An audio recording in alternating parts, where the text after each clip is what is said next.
Hello everyone, this is Abdullah Kafi, your friend, philosopher and guide. आप तैयारी कर रहे हैं कॉम्पिटिटिव एग्जाम्स की और कंपटीशन में ये बहुत इंपॉर्टेंट है कि आपके पास कितना वक्त है तैयारी करने का। आपको किस एग्जाम की तैयारी करनी है, एग्जाम में किस तरह के क्वेश्चंस पूछे जाते हैं, कौन कौन से सब्जेक्ट्स पढ़ने पड़ते हैं आपको। बिना रिसर्च के तैयारी करने का रिजल्ट होता है कि आप परेशान होके तैयारी छोड़ देते हैं, क्योंकि आपको पता नहीं है कि आप जो मेहनत कर रहे हैं वो किस डायरेक्शन में करना चाहिए।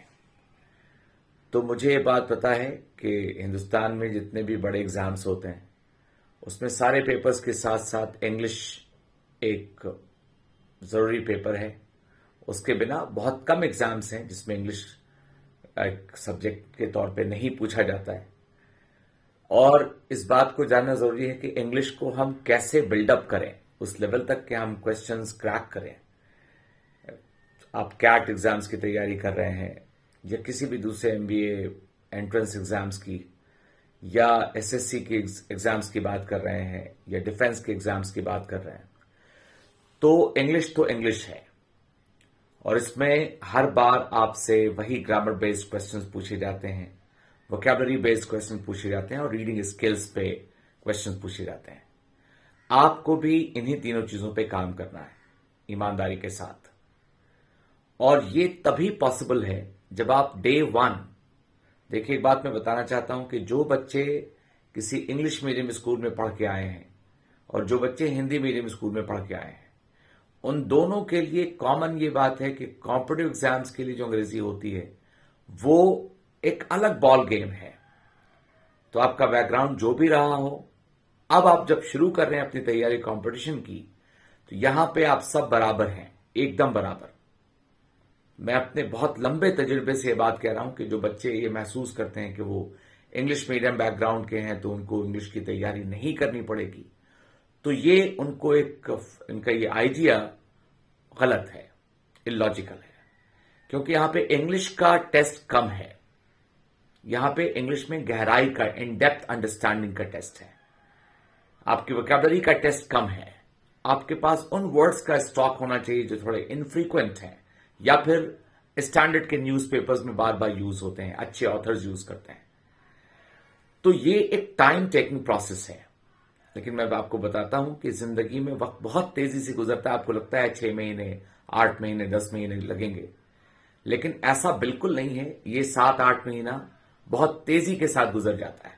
आप एक प्लान बनाइए आज, अभी, इसी समय, कि आपको कौन सी बुक पढ़नी है ग्रामर के लिए, वोकैबुलरी में आपको क्या करना है और रीडिंग स्किल्स के लिए क्या करना है। तो मैं सिंपल सी बात बताना चाहता हूं कि ग्रामर के लिए बहुत सारी बुक्स अवेलेबल है। कॉम्पिटिटिव एग्जाम्स के लिए तो बहुत सारी बुक्स इंडियन ऑथर्स ने भी लिखी है, उसमें बहुत सारी गलतियां भी होती हैं। मैं एक आपको सजेशन देना चाहता हूं, बहुत सिंपल सा। वो ये है कि आप स्टार्ट कीजिए रनन मार्टिन से। बहुत सारे टीचर्स इसको मना करते हैं पढ़ने से, मुझे नहीं पता क्यों, लेकिन ये एक स्टैंडर्ड की बुक है। आप इसमें मेहनत कीजिए, बिना स्ट्रगल के कुछ भी हासिल नहीं होगा। शॉर्ट्स देख करके और छोटे छोटे वीडियोस देख करके आप ग्रामर नहीं सीखेंगे। ग्रामर सीखना है तो आपको पढ़ना पड़ेगा, इन्वॉल्व होना पड़ेगा। आप ऊपर ऊपर चाहते हैं किसी एक टीचर का वीडियो देख लीजिए थोड़ा सा, 5 मिनट, 6 मिनट, ऐसे बिल्कुल भी तैयारी नहीं होगी। जिस टीचर का आप यूट्यूब वीडियो देख रहे हैं उसका व्यूज बढ़ेगा और मुझे कोई ऑब्जेक्शन नहीं है, लेकिन आपको कोई फायदा नहीं होगा। तो आपको प्लान करना है कि आप करेंगे क्या। तो पहली बात ये सीखिए, रनन मार्टिन एक बहुत ही स्टैंडर्ड की बुक है, बहुत ही अच्छी बुक है। और ये एक ऐसी बुक है जो इंडिया में जितने भी बड़े एग्जाम्स होते हैं, हिंदुस्तान में सबसे प्रेस्टिजियस एग्जाम जिसमें इंग्लिश का स्टैंडर्ड बहुत हाई होता है वो कैट है, कॉमन एडमिशन टेस्ट। और इसकी तैयारी करने वाले स्टूडेंट्स भी ये बुक जरूर से पढ़ते हैं। आप भी पढ़िए, इसके एक्सरसाइजेस सॉल्व कीजिए। अच्छी बात यह है कि इसके एक्सरसाइजेस के साथ अगर आपको ये लगता है कि मैं उसको चेक कहां करवाऊंगा कि ये सही है या गलत है, तो इसके लिए आपके पास की डाउनलोड आप कर सकते हैं ऑनलाइन, और उस की से आप अपने आंसर्स को मैच कर लीजिए। तो जब आप आंसर्स मैच करते हैं तो 3 पॉसिबल रिएक्शंस होते हैं। पहली बात यह होती है कि आपका आंसर और की का आंसर मैच कर जाता है। दूसरी बात यह होती है कि आपका आंसर अलग है, की में आंसर अलग है, लेकिन आप सही आंसर देखते ही समझ जाते हैं कि आपके आंसर की गड़बड़ी क्या है। और तीसरा यह केस होता है कि आपका आंसर अलग है, सॉल्यूशन या की में आंसर अलग है, लेकिन आपको समझ भी नहीं आता है कि अलग क्यों है, क्योंकि वो बात जो आंसर के तौर पे आपको दी गई है वो आपके नॉलेज से मैच नहीं करती है। तो ये डाउट है आपका, और ऐसे किसी भी डाउट के लिए हम आपके साथ खड़े हैं। आप मेरा नंबर नोट कर लीजिए, मेरा टेलीग्राम चैनल है उसको आप ज्वाइन कर लीजिए और मेरे यूट्यूब के साथ बने रहिए। मैं आपको डिटेल्ड तैयारी करवाऊंगा। याद रखिए, there is no shortcut to success. आपको तैयारी करनी पड़ेगी, शॉर्ट्स देख के तैयारी नहीं होगी, आपको बनना पड़ेगा। तो ग्रामर के लिए आप रेनन मार्टिन पढ़ना शुरू कीजिए। वोकैबुलरी के लिए आपको बेहतरीन एक मैं तरीका बताता हूं। एक तो जिस भी एग्जाम की आप तैयारी कर रहे हैं उसका PYQ बनाइए, प्रीवियस ईयर क्वेश्चंस। उसको देख के आपको पता चलेगा कि आपके साथ अभी वोकैबुलरी का क्या स्टैंडर्ड है आपका, और आपको कहां से मेहनत करनी पड़ेगी। तो आपको ये मेहनत खुद से करनी पड़ेगी। सबसे इसका बेस्ट सोर्स है, आप दो चीजों को अपना रास्ता बनाइए। कोई एक बुक का सीरीज चुनिए, एक जैसे बहुत ही आसान सी बुक है जिसका नाम है वर्ड्स आर इंपॉर्टेंट। अब आपके कुछ दोस्त, आपके कुछ टीचर्स कहेंगे ये वर्ड्स नहीं आते हैं, ये बेकार है, तो डिस्करेज करने दीजिए उनको। कोई वर्ड आएगा कि नहीं आएगा ये कोई नहीं जानता है, लेकिन ये एक अच्छा वोकैबुलरी के लिए एक बेहतरीन अप्रोच है। आप इसको सॉल्व कीजिएगा, पढ़िएगा तो बहुत सारी नई नई बातें आपको समझ में आएंगी। दूसरी एक बुक हो सकती है वर्ड पावर मेड इजी, बहुत ही पॉपुलर है, बहुत ही अच्छे से जानी जाती है बुक। इस पे आप काम कीजिए। और तीसरा सबसे इंपॉर्टेंट सोर्स है कि आप रोज एक आर्टिकल पे काम कीजिए। न्यूज़पेपर आर्टिकल पे, कोई भी न्यूज़पेपर ले लीजिए आप, the Hindu, the telegraph, the times of India, the Hindustan times, pioneer, या जो भी न्यूज़पेपर अंग्रेजी का आपको आसानी से मिलता है वो आप पढ़िए। एक आर्टिकल पे काम कीजिए। काम करने का मतलब ये होता है कि एक आर्टिकल को लीजिए, आप इसको एडिटोरियल पेज से, उस आर्टिकल को आप पढ़िए। फर्स्ट रीडिंग में आप इसको पढ़ेंगे और जितने भी नए वर्ड्स आपको मिलते जाएंगे उनको आप अंडरलाइन करते जाइए। हो सकता है 20, 25, 30, 40, 50, 100 भी हो सकते हैं अगर आप बिल्कुल बिगिनर हैं तो। लेकिन ये कोई रीजन नहीं है आपके लिए कि आप डिसअपॉइंट हो जाएं कि इतने सारे वर्ड्स मुझे नहीं आते हैं। शुरू में ऐसा ही होता है कि आप बहुत कम जानते हैं, लेकिन अब उसके साथ करेंगे क्या, आप उस आर्टिकल को, मेरा ये सजेशन होगा आपको कि उसको काट के निकाल लीजिए। और आपके पास कोई डायरी है तो उसके एक पेज पे, जब आप ओपन करते हैं किताब नोटबुक को, तो उसके एक पेज पे उसको पेस्ट कर दीजिए, स्टेपल कर दीजिए। और दूसरे सामने वाले पेज पे जितने भी हार्ड वर्ड्स हैं उसको आप लिखिए, खुद से डिक्शनरी देखिए, उसका मीनिंग समझिए, उसका पार्ट ऑफ स्पीच समझिए, उसका एग्जाम्पल सेंटेंस पढ़िए। यानी एक प्रोसेस है। हो सकता है कि एक आर्टिकल को पूरा पढ़ने में आपको 2 घंटे का वक्त लगे, आप इसको 2 पार्ट में कर लीजिए। आज इसको पढ़िए और वर्ड्स लिखिए, कल फिर से पढ़िए उन वर्ड्स को डिक्शनरी में देखने के बाद। शुरू में आपकी रीडिंग कॉम्प्रिहेंशन होगी 5%, 10%, 15%। ये बहुत कॉमन बात है। आप इस बात से कभी भी डिसअपॉइंट मत होइए कि आप पूरा पढ़ते हैं मगर आप समझ नहीं पाते। ये नहीं होगा। आपको कम से कम 100 आर्टिकल्स पे काम करना होगा, और 100 आर्टिकल का मतलब होता है 3 महीने 10 दिन, 1 महीने में 30 दिन होते हैं। तो आपने बहुत सारा टाइम पहले वेस्ट किया है, तो आप 3 महीना 10 दिन मेरी बात मान के देखिए कि आप 100 आर्टिकल पे काम कीजिए।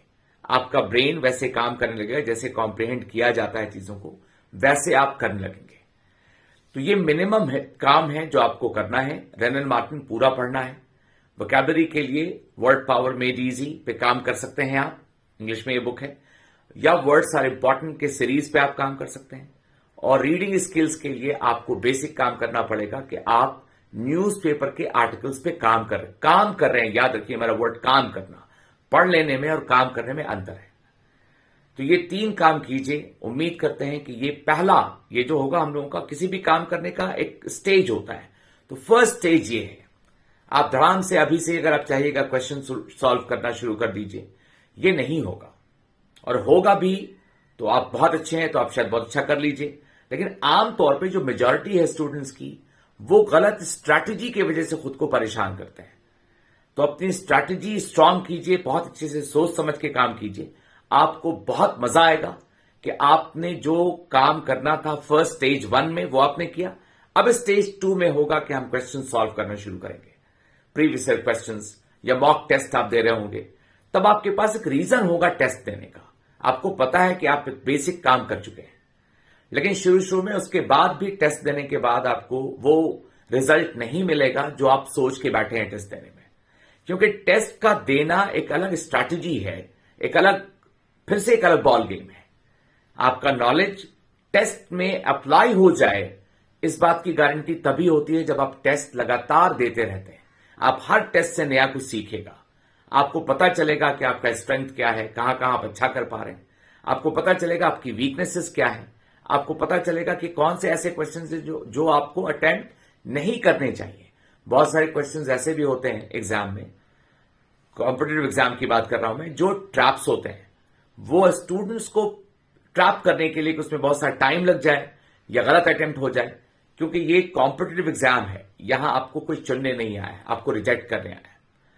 तो इस रिजेक्शन से बचना है तो सबसे पहले आपको समझना पड़ेगा ट्रैप्स कहां कहां पे वो आपके लिए ट्रैप बना के रखे हुए हैं, फंदा, जिसमें आप फंस जाइए और आपका चांस खत्म हो जाए। तो स्टेज 2 होगा, आप टेस्ट सीरीज दीजिएगा, मॉक्स दीजिएगा, प्रीवियस ईयर क्वेश्चंस बनाइएगा और अपनी कमियों को और अपने स्ट्रेंथ को दोनों को पहचानना है। साथ साथ आपको अपने बारे में पता करना चाहिए कि इस सब्जेक्ट में आपने कहां कहां पर कमी आपको महसूस होती है, उसको लिख लीजिए। देखिए, तैयारी करना आपको 30 साल, 35 साल, 40 साल जॉब करनी है, तो एक छोटा सा ट्रैवल जर्नी करते हैं हम लोग 5 दिनों का, 7 दिनों का, तो उसके लिए बहुत सी तैयारियां करते हैं। तो 40 साल जॉब करनी है आपको, 35 साल जॉब करनी है आपको, और आप ऐसे ही उठ के चले गए कि जॉब करने लगेंगे आप, ऐसा नहीं होगा। किसी भी फील्ड में आप कॉर्पोरेट में जाना चाहें, गवर्नमेंट जॉब में जाना चाहें, अपना बिजनेस शुरू करना चाहें, उसके लिए आपको एक बहुत ही शानदार तैयारी करनी पड़ेगी।